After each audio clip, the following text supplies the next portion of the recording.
Welcome to Hinduism. This is a series of videos that gives a historical introduction to Hinduism. In part 1, we're going to look at the historical origins of the religion. Let's begin with a geographical orientation to South Asia. This map shows the modern nations of Afghanistan, Pakistan, India, Nepal, Bhutan, Bangladesh, and Sri Lanka. South Asia is an approximate geographical expression. It doesn't have exact boundaries. For example, sometimes Afghanistan is included, sometimes it's not. So I sometimes use the term India to refer to the Indian cultural sphere, which can include all of what's now called South Asia. The northern boundary of South Asia is the Himalayan mountains, the tallest mountain range in the world. Two important rivers to the history of Indian civilization are the Indus River in the northwest and the Ganges River in the east and northeast. Also notice the Khyber Pass, which leads from the Hindu Kush Mountains to the upper waters of the Indus River plain. The Khyber Pass has been an important migration and invasion route into South Asia from Central Asia for much of the history of South Asia. Let's look at the term Hinduism itself. This is a somewhat modern term, and it was not always used by the religion now called Hinduism. The word comes from the Indus River, which you can see outlined on the map. This is also the source of the word India in English. The Indus River is also called Sindh in Sanskrit and other Indian languages. So the origins of the term Hindu is that it was used often by Muslims of the Mughal Empire to refer to non-Muslims who practice religions that were native to India. So it's basically a way of saying Indian religion. And this use of the term was also picked up by the British Empire when they ruled in India. Even though the term Hinduism was first used by outsiders in a sense, it does correspond to concepts that are native to India itself. There's a term Sanatana Dharma, which means eternal law in Sanskrit, the most important language for religion in India. This term Sanatana Dharma is a word used for Hinduism by Hindus themselves. There's also a distinction in India between Astika and Nastika sects or schools of philosophy. Astika sects are ones that acknowledge the authority of a group of scriptures known as the Veda, whereas Nastika sects do not acknowledge the authority of the Veda. Astika basically corresponds to the modern term Hindu in its usage. Hinduism is the religion or group of religions that are based on the scriptures known as the Veda. The picture on the right shows a Vedic fire altar. This is a custom that all Hindus acknowledge, which involves placing offerings to the gods in a ceremonial or sacred fire. Nastika religions that originate in India include Jainism, Buddhism, Sikhism, and others. These religions have some beliefs in common with Hinduism, for example, belief in karma and reincarnation, but they don't acknowledge the authority of the Veda, and so they're not classified as Hindu. The earliest civilization in South Asia that we know of is called the Indus Valley Civilization. It lasted from around 3500 to 1800 BCE. It was based on farming that was apparently brought to South Asia from migrants from what is now Iran. It featured many carefully planned cities. The dots on the map on the right represent the cities and other settlements of this civilization. You can see that in addition to being centered on the Indus River Valley itself, this civilization spread out along the coasts of the Arabian Sea surrounding the mouth of the Indus River, where it meets the Arabian Sea. These cities featured a high level of organization and a sophisticated culture in comparison to other Bronze Age civilization. For example, they use standardized bricks in all of their cities and settlements. That is, the bricks had the same height, width, and length. It's a pretty impressive achievement to have that level of cultural continuity and consistency. They also used standardized weights and measures. We know this in part because of actual weights that have been preserved in some of these archaeological sites. They also had a writing system, but unfortunately we're unable to decipher it, so we don't have access to their actual texts. They had extensive trade contacts with Central Asia, for example, parts of what is now Afghanistan, and Mesopotamia. This is the civilization known as Sumer, and it's in the modern nation of Iraq. We don't know what language or languages they spoke. Their writing system was used to write several different languages. It's possible that they spoke what are called Dravidian languages. This is a language family that is still spoken today in South India. Notice that a bunch of red dots on the map in the northeastern portion are not along a river, but they're in a line. These were cities built around an ancient river that dried up, and the river dried up around the end of the civilization.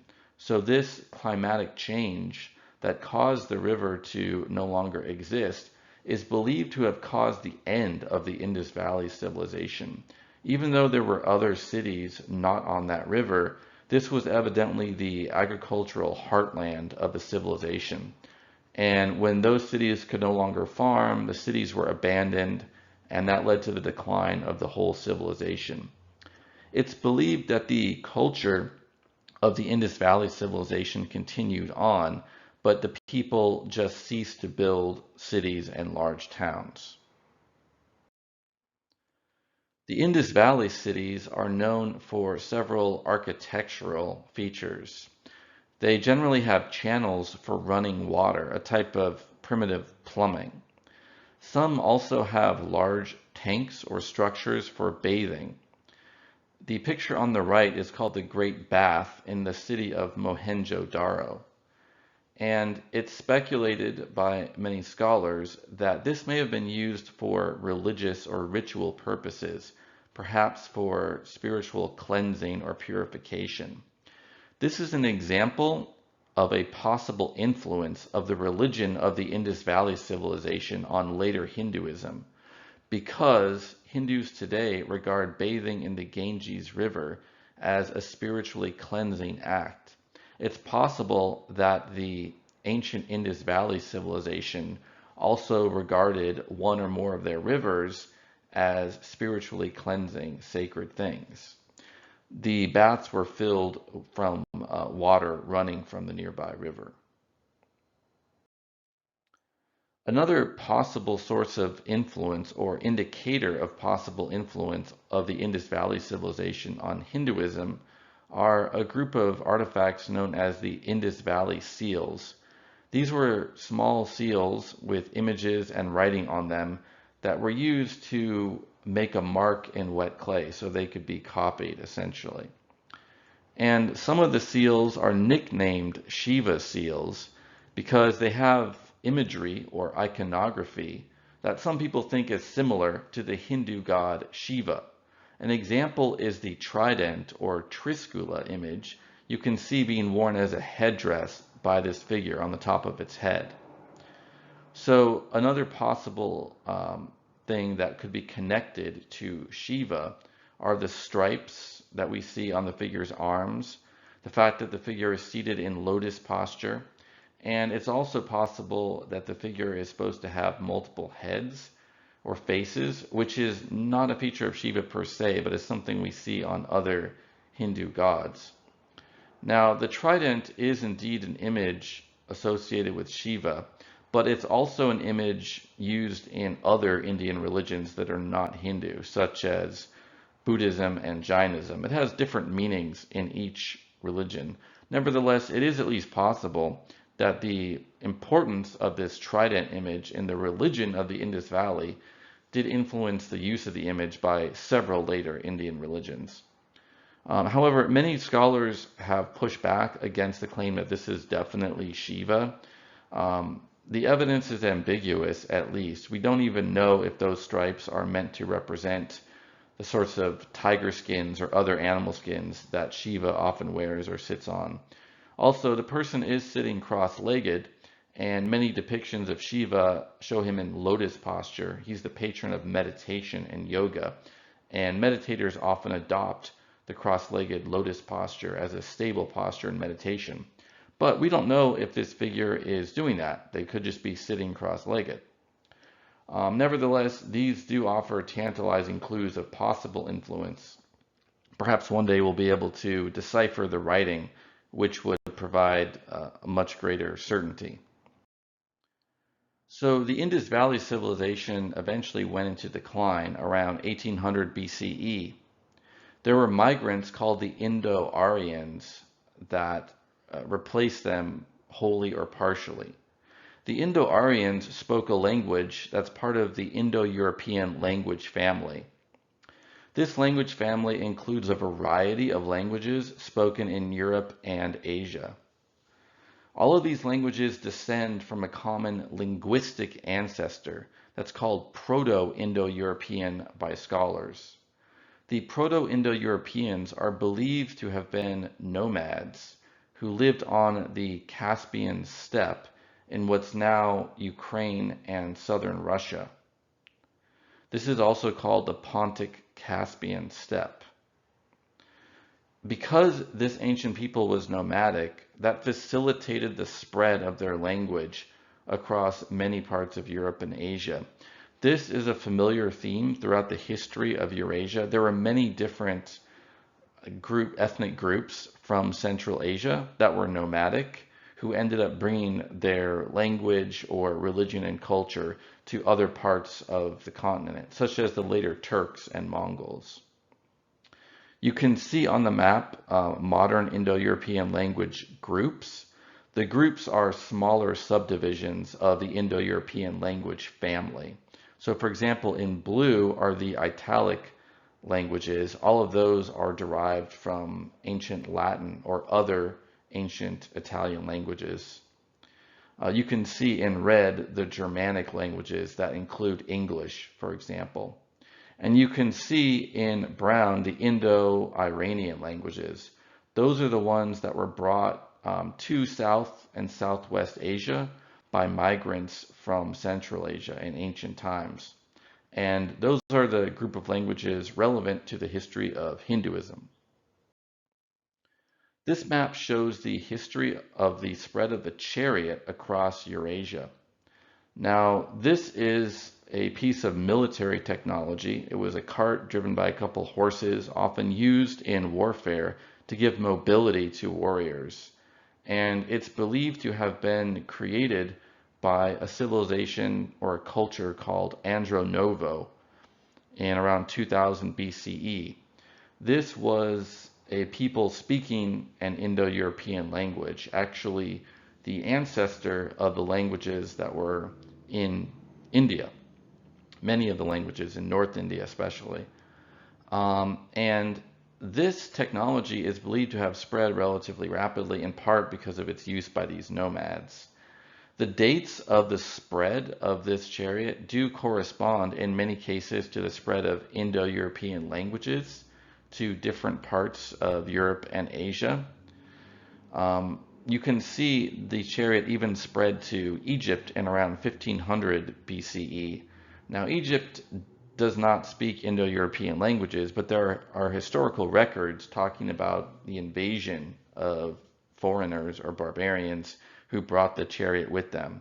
So you can also see the chariot arrived in South Asia around 1500 BCE, and that corresponds to the Indo-Aryan migration that was important to the history of Hinduism. So what is this Indo-Aryan migration? This is a term used to refer to a movement of peoples speaking an Indo-Aryan language that was one type of Indo-European language from Central Asia to South Asia. The Aryans probably originated in the material culture called Andronovo by modern archaeologists. These were steppe nomads who lived in what is now Central Asia. They were the ones who invented the chariot. The Indo-Aryans probably migrated to South Asia from what's now known as the BMAC, or Bactria Margiana archaeological complex, sometime around or before 1500 BCE.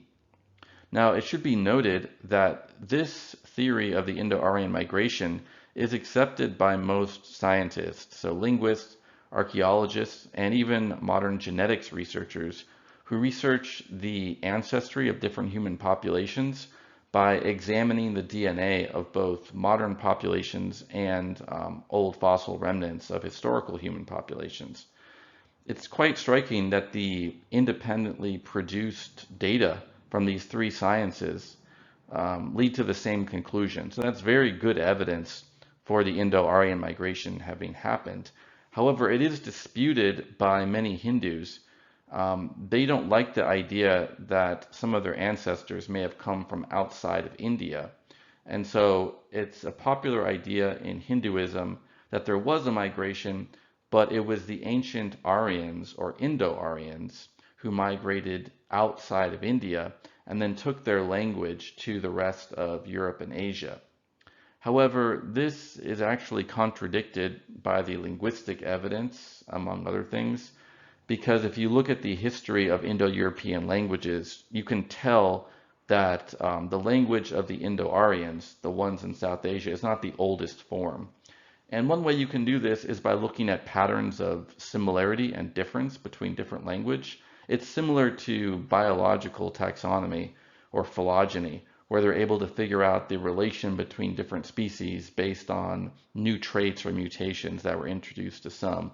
So if one group of species has one mutation and another doesn't, then they could have been descended from a common ancestor, but it's not the case that one was the ancestor of the other. So that's a somewhat simplified and not entirely accurate example, but it shows you the type of methods used by linguists to come to these conclusions. So who were the Indo-Aryans? Well, the word Aryan is used for an ancient ethnic group originated in Central Asia.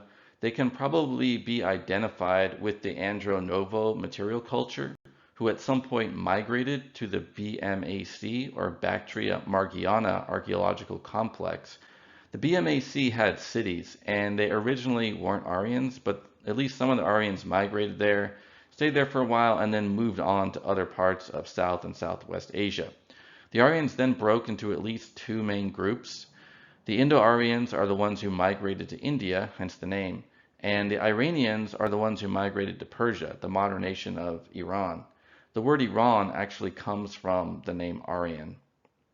And the Indo-Aryans specifically are the originators of Vedic religion, or the earliest form of Hinduism. Like many other Central Asian peoples, they were nomadic pastoralists. Nomadic means they moved around with their flocks and herds. Pastoralist means they subsisted largely on livestock, like cattle, horses, sheep, or goats, for example. And they did have chariots because they were descendants of the Andronovo culture. They brought those chariots to India, and chariot is actually an important symbol in a lot of Hindu texts. It's often used to represent the power or status of kings or warriors, and the gods are often depicted riding around in chariots. The language of the Indo-Aryans in the period from around 1500 to 500 BCE is known as Old Indo-Aryan, so the old form of their language. This is very similar, in some cases the same as Sanskrit. Sanskrit is the language used in the Veda and other Hindu scriptures. It's basically the formalized, standardized version of Old Indo-Aryan, whereas the word Prakrit is used to refer to a informal type of language that would be used more in everyday speech. So this distinction between the formal and the informal version of the language may seem a little strange, but it's similar to how modern English, for example, operates. There's a standardized written form of English that can mostly be understood by English speakers throughout the world. And yet, if you compare the great variety of accents and other dialectical differences between different English speakers, for example, native English speakers in Scotland versus native English speakers in the Appalachian Mountains in the US or in New Zealand or in Jamaica, there's a great variety of dialects indeed. So there's a lot more consistency and mutual comprehensibility with the standard written form of English than the standard spoken form. And that's like how Sanskrit operated. It was a standardized version used especially for sacred texts and other texts. The picture on the right is a modern reconstruction of an Andronovo woman based on archaeological findings, and it's probably similar to how the ancient Indo-Aryans would have looked around the time they migrated to South Asia.